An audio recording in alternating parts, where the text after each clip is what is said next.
Hello everyone, welcome back to Water Moon Cards. My name is Luna. Thanks for joining me today for this introductions video. I came across this format from Aquamarine 18 Tarot and Books, Laura, who's a friend of mine, and she mentioned Coyote Tarot's video, so I watched that one too. And while I'm not new to TarotTube, I am new to this channel. And so I thought it would be a good way to start off the channel to just tell you a little bit about myself. So I'm going to do that. I've got some props for us to look at, or maybe this is just one of those episodes where you want to, work on your coloring book or walk around and do some chores while you listen. Because there's not going to be a ton to look at, but I will show you some cards in a little bit here.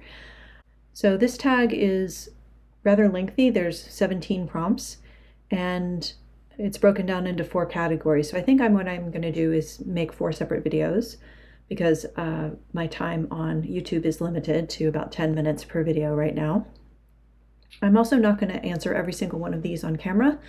I will answer them all in the accompanying blog posts. So look for a link to those posts in the description section of each video. And if there's certain questions that I'm skipping over, you can find the answers there. So the first category is called the basics, and the second question is, how did you come up with your name for your channel? I had a different YouTube name. It was somewhat similar, but I was never completely happy with it, and so I decided to take the opportunity to start a new channel with a new name. And I picked Water Moon because it has special significance for me. In Buddhism, there's a lot of imagery that uses the moon, and the reflection of the moon in water is a common phrase in many liturgies and many sort of tales, teaching tales. And this card from the Santa Muerte Tarot illustrates this concept. It's the moon card, and as you can see here, this woman, you can see that has flesh on her body when you look from the back, and hair, but her reflection depicts a skeleton. And then you can see the moon reflected here and kind of wavy, and how the motion of the water is affecting the image of the moon. So to me, this really speaks to one aspect of tarot, which is it is a mirror. It just reflects back to us whatever's happening. And that happens to me a lot when I'm doing readings for myself, is sometimes I just get a reflection of the question that I asked. It's like, why am I having a really tough time right now? Oh, you're having a really tough time right now. Which is so funny. So I just felt that this was a fitting name for this channel and fit with me personally. And I wanted to also pick a name that wasn't just tarot related, because I am also interested in other forms of card divination. Even though I haven't practiced them a lot, I do use Oracle, and I'm looking into some others. So Water Moon cards just seemed a little bit more open-ended. Question 4, how did you get into reading tarot and Oracle? I got interested back in 2020, like a lot of us did. I was self-employed, and then I sold my business. So I wasn't laid off from my job, but I was unemployed at that point. And I couldn't do my regular hobby of knitting, and I needed something to occupy my mind.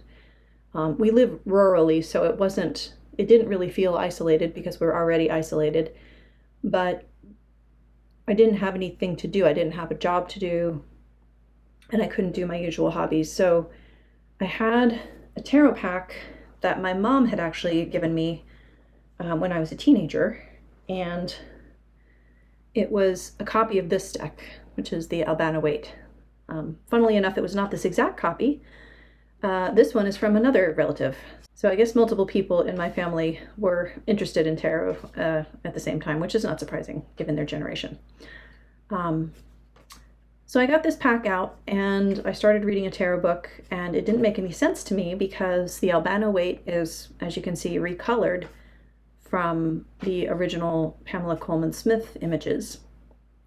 And I'm glad King of Swords came up because this was the card I was reading in the book, and it was talking about how the cape on the King of Swords is purple, and it was mentioning some other colors in this card, and I'm like, mine's not purple, what do you mean?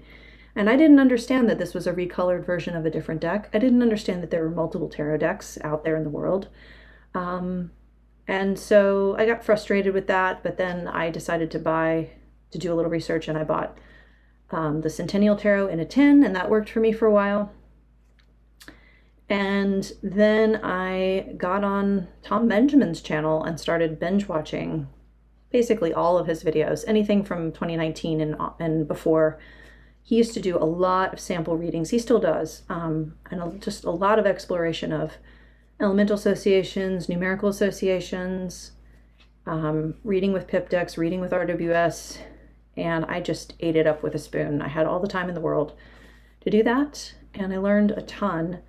I felt like I was taking a master class in how to read tarot. And so that's how I got started. And then I, realized that there were more modern decks that had better representation, both of the environments in our modern world and the people in our modern world. And I started, shopping for decks and looking at reviews and all of that, to try to find the perfect deck, which, as we all know, does not exist. But that's how I got into reading tarot and oracle. And then from there, I started giving readings to other people.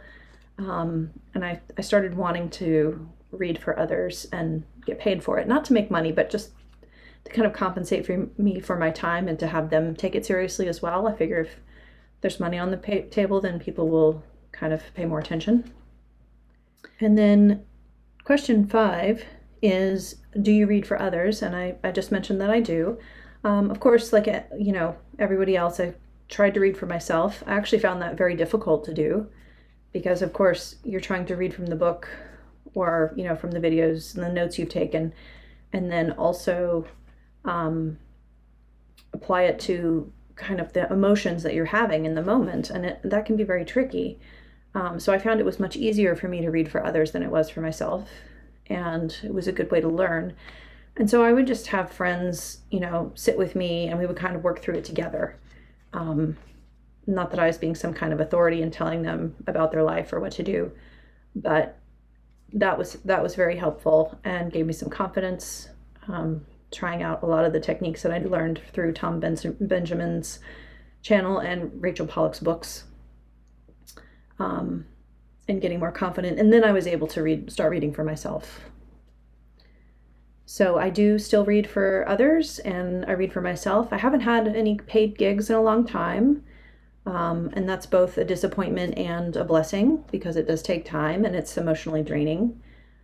I've given free readings and paid readings to folks in my local community at the coffee shop, or free readings at the place where I work. So people know I read tarot. I'm out of the closet in that way, so to speak. And yeah, it's fun. I really like reading for others. So that's part 1, and thanks for joining me, and I'll see you in part 2 for more of my story. Thanks again.